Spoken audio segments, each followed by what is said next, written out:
विराट कोहली की सेंचुरी, यशस्वी जायसवाल का flop show या फिर जॉस बटलर का लास्ट बॉल सिक्स? क्या थे आरसीबी वर्सेस आरआर मैच के टॉप 5 मोमेंट्स? चलिए नजर डालते हैं। अब सबसे पहले और सबसे बड़ा मोमेंट ये था कि विराट कोहली ने आईपीएल 2024 की पहली सेंचुरी लगाई राजस्थान रॉयल्स के अगेंस्ट और 72 बॉल्स में 113 रन बनाए। इस दौरान उनका जो स्ट्राइक रेट था वो था 156 का, लेकिन एक सेंचुरी लगाने के बाद भी विराट कोहली को कुछ फैंस ने ट्रोल करने का मौका ढूंढ लिया। जी हाँ, इस सेंचुरी के बाद जो विराट कोहली के फैंस हैं वो दो हिस्सों में बट चुके हैं। कुछ फैंस का कहना है कि जिस पिच पर जॉस बटलर ने सिर्फ 58 बॉल्स में अपनी सेंचुरी कंप्लीट कर ली, उसी पिच पर विराट कोहली ने 10 बॉल्स एक्स्ट्रा ली, 67 बॉल्स में अपनी सेंचुरी कंप्लीट की, जिस वजह से प्रेशर आ गया बाकी प्लेयर्स पर और जो आरसीबी का स्कोर लगभग 200 होना चाहिए था वो सिर्फ 180 रह गया। इसके अलावा जो फैंस विराट कोहली के सपोर्ट में हैं वो कह रहे हैं कि दूसरे एंड से विकेट गिरते गए, किसी ने विराट कोहली का साथ नहीं दिया और इसी वजह से विराट कोहली की सेंचुरी थोड़ी सी स्लो हो गई।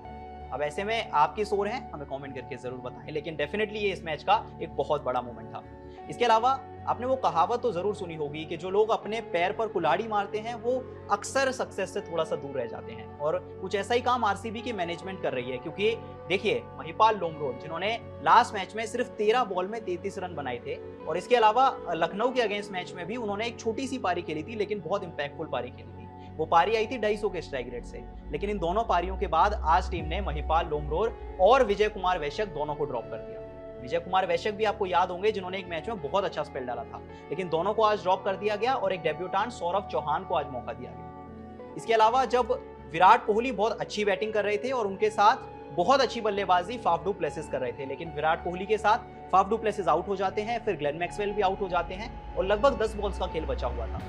उस समय जब आपको दिनेश कार्तिक की जरूरत थी, उनके फिनिश की जरूरत थी, तब टीम ने भेजा कैमरन ग्रीन को, एक ऐसा खिलाड़ी जो कि अब तक पूरे टूर्नामेंट में पूरी तरह से फ्लॉप रहा है और सिर्फ 6 बॉल्स में उन्होंने 5 रन बनाए। अब सोचिए, अगर दिनेश कार्तिक आए होते और वो 8 या 10 बॉल्स में उन्होंने 15 या 20 रन बना दिए होते तो आरसीबी का स्कोर 180 नहीं 200 भी हो सकता था। तो ऐसा लगता है कि आरसीबी की टीम इस साल जिस भी सिचुएशन में है उसमें मैनेजमेंट का एक बहुत बड़ा हाथ रहा है। इसके अलावा तीसरे बड़े मोमेंट की बात करें तो वो होगा यशस्वी जायसवाल का फ्लॉप शो। यहाँ एक ऐसा खिलाड़ी जिसका ऐसा लग रहा था कि टी20 वर्ल्ड कप खेलना ऑलमोस्ट कंफर्म हो चुका है, क्योंकि रोहित शर्मा के साथ वो इकलौते ऐसे खिलाड़ी थे जो कि अच्छे स्ट्राइक रेट के साथ खेलते हैं और टीम इंडिया को टॉप ऑर्डर में एक ऐसे ही खिलाड़ी की जरूरत थी। लेकिन अब तक अगर यशस्वी जायसवाल के परफॉर्मेंस की बात करें तो लखनऊ के अगेंस्ट 24 रन, दिल्ली के अगेंस्ट 5 रन, मुंबई के अगेंस्ट 10 रन और अब आरसीबी के अगेंस्ट 1 डक। इसके साथ ही खेले गए 4 मैचेस में यशस्वी जायसवाल 26 के एवरेज से सिर्फ 39 रन बना पाए हैं और अब ऐसा लगता है कि उनका ये जो वर्ल्ड कप का स्क्वाड है वो धीरे धीरे खतरे में आने लगा है,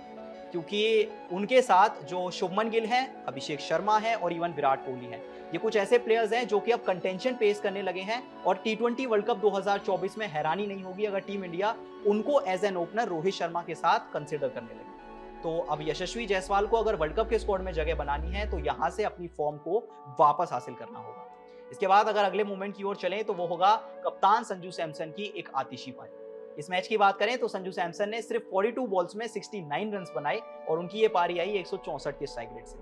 अब एक तरफ यशस्वी जायसवाल हैं जो धीरे धीरे वो वर्ल्ड कप की रेस से दूर होते जा रहे हैं, तो संजू सैमसन धीरे धीरे उस रेस में आगे निकल रहे हैं, क्योंकि एक विकेट कीपर की तलाश है टीम इंडिया को और एक ऐसा विकेट कीपर जो कि अच्छे स्ट्राइक रेट के साथ बैटिंग कर सके। और कुछ ऐसा ही काम संजू सैमसन ने इस साल के आईपीएल में किया है, क्योंकि